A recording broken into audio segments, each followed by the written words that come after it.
Ftit ġimgħat qabel l-elezzjoni ġenerali Gvern Nazzjonalista biddel il-kuntratti ta' 189 impjegat li jaħdmu f'postijiet taħt il-Ministeru tal-Intern.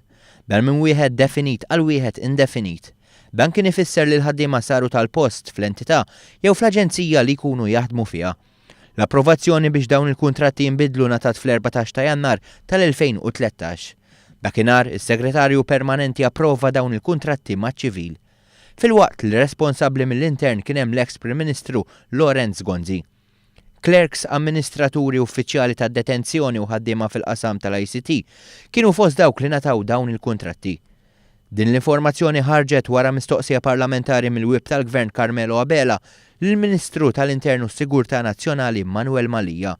Il-Ministru qal l-impjegati li kellhom kuntratti mibdula saru matul Jannar, Frar u Marzu tal-2013. Dan ma kienx l-unika każ fejn instab li nbidlu kuntratti ta' dan it-tip taħt Gvern Nazzjonalista.